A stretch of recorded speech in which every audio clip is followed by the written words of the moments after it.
Hello friends, welcome to my channel Educational Planet. In this video, we'll be discussing about sericulture, history of sericulture, and as well as economic importance of sericulture. First of all, we have to know the definition of the sericulture. Sericulture is nothing but cultivation of silkworms, and the or else the cultivation of silkworm to produce silk is nothing but sericulture.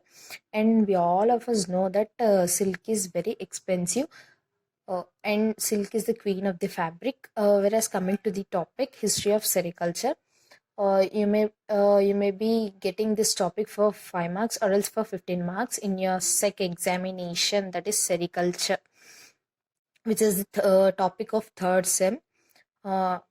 We're coming to the topic history of sericulture. I'll tell you the beautiful and small story which has begun in the China. Uh, in China, Shi Hong is the king of the China, and his wife name is Li Zhu. Sorry, his wife sat under the mulberry tree to enjoy her uh, herbal tea. And while enjoying that tea, she found that some cocoon fell down into her bowl from the mulberry tree, and she get very angry, and then she started removing of that cocoon from her bowl, and then she found that there is an endless thread which is coming out of from that cocoon which is fell down in that bowl. And she rewind everything which has happened a few seconds back. Okay, this is this thread which is coming endlessly, and we can use it for many purposes, and we can made a wonderful yarn by this. And she thought in this way, and I have written the same thing over here. We will discuss it now. I'll read it once, just check it. There is a beautiful legend about the beginning of the art of silkworm breeding in China. According to it, the wife of great yellow emperor Shi Hong, this is the name of the king, and Liu Zhu, and she is his wife, sat under the shady crown of mulberry, enjoying her herbal tea. Suddenly, a silkworm cocoon fell in her fragrant beverage. The angry expressors took the cocoon out from her bowl and found that started to unwind, and the thread was endless. In no time, the beautiful Li Zhu remarked that the thread could be used to make a wonderful yarn. Since then, has Empresses has been called the silk goddess. On holidays, in her honor, the altars of temples are decorated by gifts of silkworm cocoons. Then she thought that the silk is nothing but the silk of goddess, and in her place where she is living, all the temples were decorated with the silkworm cocoons only. This is about the history of sericulture. Then coming to our next topic is economic importance of sericulture. We all of us know that silk is very expensive, and India is the only country where producing all the four types of silk in all over the world, in the whole world. And those varieties are Bombix Mori, Eri, Tassar, and Muga. These are the four varieties of silks which is produced by the only India in the world. And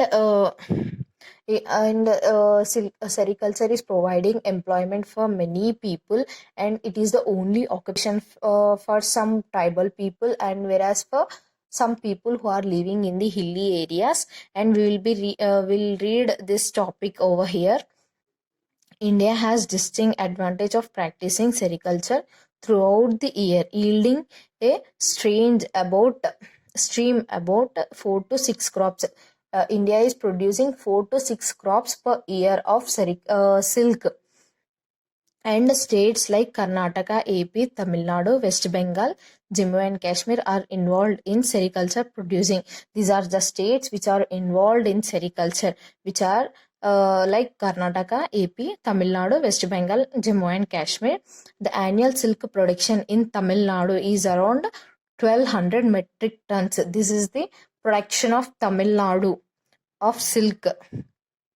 And while the major producers are in Asia, 90% of mulberry production and almost 100% of Nal mulberry. Mulberry is of Bombyx mori species. Nal mulberry means Eri Tassar Muga. And this is, I'll tell you about this in our next topic, and that is next video.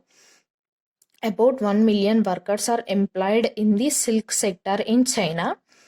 Our next point is silk industry provides employment to 7 to 9 million people in India and 20,000 weaving families in Thailand. By adopting stipulated package of practices, a farmer can attain net income levels up to 30,000 per acre per annum. In this point, a farmer can earn 30,000 rupees per acre per annum. Okay, this is the annual income for the farmers who is adopting this sericulture process. And this is the topic, guys.